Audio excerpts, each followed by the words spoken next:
safe is getting into IT industry with fake experience. It's not safe, but it's also true. At the end, it's the matter of livelihood, work, experience, in short life. Hey guys, welcome back to my video. So आज की video बहुत ज़्यादा special होने वाली है. You will get to know the reality about fake experience in IT industry.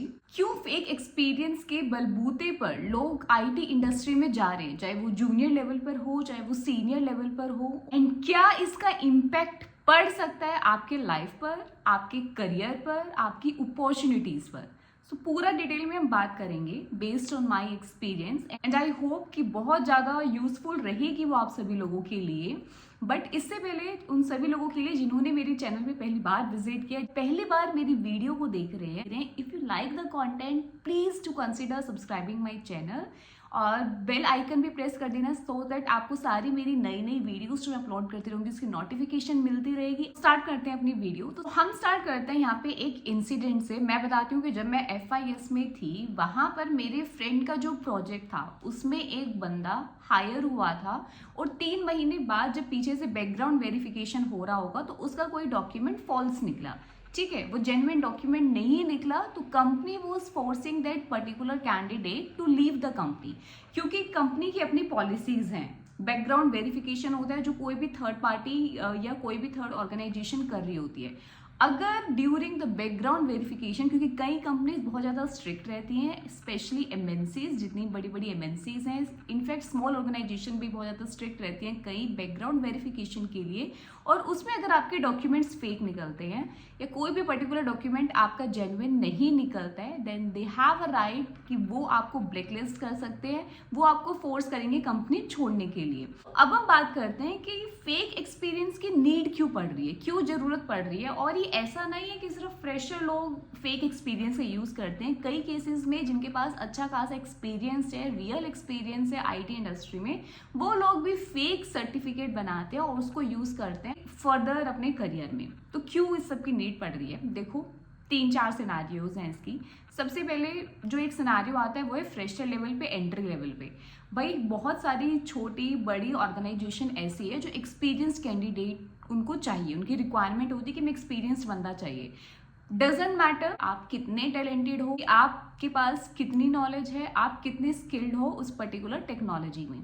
ठीक है, अब ये इससे होता क्या है कि जो फ्रेशर लेवल के लोग हैं उनके पास जो अपॉर्चुनिटीज़ हैं वो कम बच जाती हैं, क्योंकि उनको तो हायर करने के लिए अपॉर्चुनिटी भी नहीं मिल रही है, उनके लिए तो एक टेस्ट भी ऑर्गेनाइज नहीं हो रहा है क्योंकि वो कंसिडर ही नहीं हो रहे हैं.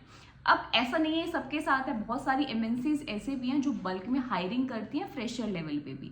लेकिन वहाँ पर भी क्या होता है कि बहुत सारे कैंडिडेट ऐसे हैं जिन्होंने मान लो अपनी BTech करी, अपनी MCA कंप्लीट की और उसके बाद वो फर्दर या तो स्टडी के बारे में सोच रहे होते हैं, या फिर बहुत सारे हैं जो अपनी गवर्नमेंट प्रिपरेशन में लग जाते हैं कि हमें SSC निकालना है या हमें तो गवर्नमेंट जॉब ही करनी है, हमें बैंक PO निकालना है. तो अपना 1-2 साल का उनका गैप हो जाता है और कई बार ये गैप बढ़ भी जाता है. और कई बार तो क्या होता है कि मान लो आप अप्लाई कर रहे हो, आप गवर्नमेंट जॉब के लिए भी अप्लाई नहीं कर रहे हो, आप IT इंडस्ट्री में ही अप्लाई कर रहे हो, लेकिन रिसेशन का टाइम है, ज़्यादा अपॉर्चुनिटीज़ नहीं मिली या आपकी कंपनी में इतनी ज़्यादा प्लेसमेंट के लिए कंपनी नहीं आई, ऑन कैंपस प्लेसमेंट भी नहीं हो पाया, ऑफ कैंपस प्लेसमेंट भी नहीं हो पाया, और एट द एंड आपका गैप बढ़ता चला गया. पहले महीनों को गैप से कई सालों तक गैप आ गया, लेकिन आपको जॉब नहीं मिल पाई. बट इट डजेंट मीन कि आप स्किल्ड नहीं थे, इट डजेंट मीन कि आपके अंदर नॉलेज नहीं थी, क्योंकि उस टाइम पे कुछ भी आप बोलो हालात ऐसे थे, रिसेशन था, अपॉर्चुनिटीज नहीं थी, जिसकी वजह से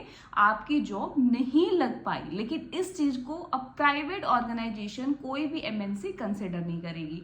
उनकी अकॉर्डिंग क्या है कि मान लो आपने 2018 के आप पास आउट हो, लेकिन आपको 1 साल आपका बीत गया, अप्लाई किए जा रहे बट आपकी जॉब नहीं लगी. लेकिन नेक्स्ट ईयर में 2019 वाले बच्चों के पास अपॉर्चुनिटीज मिल जाएगी और 2018 वालों के पास कम रह जाएगी. तो कहीं ना कहीं मुझे लगता है कि इसमें थोड़ी फ्लेक्सिबिलिटी लाने की जरूरत है, थोड़ा सा फ्लेक्सिबल होने की नीड है. कंपनीज को कंसिडर करना पड़ेगा फ्रेशर को भी, और इंस्टेड ऑफ कि वो इस बेसिस पे देखे कि इसका 1 ईयर का गैप है या 2 ईयर का गैप है। दे शुड कंसिडर कि उनको हायरिंग करनी चाहिए बेस्ड ऑन कि बंदा कितना स्किल्ड है, कितना उसको उस पर्टिकुलर टेक्नोलॉजी या पर्टिकुलर जो भी फ्रेमवर्क है, लैंग्वेज है, उसमें कितना उसको नॉलेज है। तो based on skill, based on knowledge एक हायरिंग होनी चाहिए। दूसरा जो सिचुएशन आती है वो ये कि मान लो आप जॉब कर रहे थे और जैसे भी लास्ट में कोविड की सिचुएशन आई थी तो बहुत सारे लोगों की जॉब उसमें कंपनीज ने फायरिंग की और आपकी मान लो जॉब आप निकल गए कंपनी से। अब आपकी इमीडिएटली दूसरी कोई किसी कंपनी में हायरिंग नहीं होती और आपका एक अच्छा खासा लंबा गैप मान लो आ गया, 5 महीने का, 6 महीने का, 7-8 महीने का, साल भर का।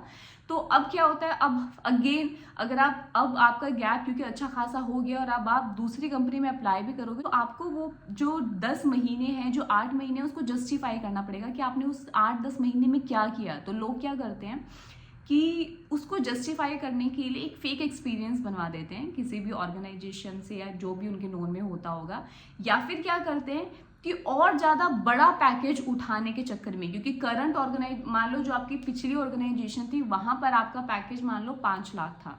अब आपका 10 महीने में आपने एक फेक दिखा दिया और उसमें आपने अपना पैकेज कुछ और दिखा दिया, तो अब आप उस वाले पैकेज पे और ज़्यादा उस पर फिर आप हाइक मांग के किसी और ऑर्गेनाइजेशन में लगने की कोशिश करते हो। ये एक सिचुएशन है जहां पे लोग फेक एक्सपीरियंस के लिए भागते हैं।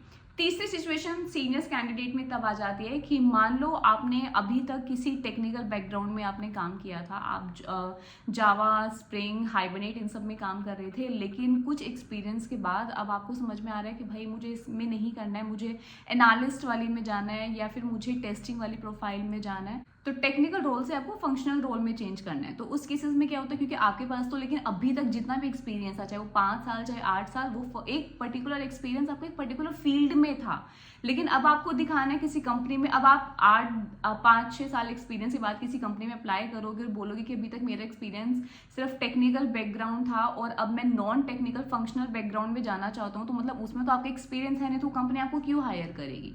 तो वहां पर लोग फेक एक्सपीरियंस के यूज करने को कंसिडर करने लग जाते हैं। बट आई वुड से कि फ्लेक्सिबिलिटी होनी चाहिए कंपनी में, एक अपॉर्चुनिटीज उन लोगों को भी मिलनी चाहिए कि भाई ठीक है, उनको एक थोड़ा सा लर्निंग अपॉर्चुनिटीज के तौर पे भी मिलना चाहिए कि अभी तक चलो उसने काम नहीं किया, बट आपने कंपनी ने एक अपॉर्चुनिटी उस बंदे को दी कि भाई आप इस पर्टिकुलर टेक्नोलॉजी, अगर इस पर्टिकुलर फील्ड में आना चाहते हो तो आप सीखो और इस पर्टिकुलर फील्ड में अपना काम करो। तो थोड़ी बहुत फ्लेक्सिबिलिटी की नीड है। लेकिन अगर हम बात करें यहाँ पे कितना सेफ है कितना सेफ नहीं है, तो आई वुड से कि सेफ नहीं है, क्योंकि कभी भी बहुत सारी एमएनसीज बहुत ज़्यादा स्ट्रिक्ट रहती हैं अपनी बैकग्राउंड वेरिफिकेशन को लेके। जो कोई भी थर्ड पार्टी कर रही होगी, कोई भी थर्ड ऑर्गेनाइजेशन कर रही होगी, कभी भी आपका कोई भी चीज़ फेक निकला तो आप इमीडिएटली उनकी पॉलिसी के अकॉर्डिंग आपको कंपनी से निकलना पड़ेगा। और निकलना तो छोड़ो, आप कंपनी से तो जाओगे, हो सकता है कि आप ब्लैकलिस्ट हो जाओ, ना सिर्फ उस पर्टिकुलर कंपनी के लिए, सारी एमएनसीज के लिए, और भी बहुत सारी एक्शन आपके खिलाफ लिए जा सकते हैं। और सबसे बड़ा नुकसान जो रहेगा वो ये कि कहीं ना कहीं आप अगर फेक एक्सपीरियंस के साथ काम करोगे ना, हमेशा आपके मन में एक डर रहेगा। So fear of exposure will always be there, और कहीं ना कहीं वो आपको बढ़ने नहीं देगा, हमेशा एक डर के साथ आप चलोगे। सो आई वुड सजेस्ट कि instead of starting your career with a wrong note, आपको कोई भी जॉब, चाहे वो क्या नाम है, लेस सैलरी के साथ मिल रही हो, कम सैलरी के साथ आपको स्टार्ट करनी पड़े, वो आपको स्टार्ट कर लेनी चाहिए और एक्सपीरियंस गेन करते हुए अपने करियर में आगे ग्रोथ करनी चाहिए। तो उससे क्या होगा कि आपके अंदर भी कॉन्फिडेंस रहेगा, कभी आपको कोई डर नहीं रहेगा, और पॉजिटिविटी के साथ, सच्चाई के साथ अपने करियर में आप आगे ग्रोथ कर पाओगे। तो आज की वीडियो को करते हैं यहीं पे ख़त्म। आई रियली होप कि आपको वीडियो अच्छी लगी होगी और काफ़ी सारी चीज़ें आपको समझ में आई होगी।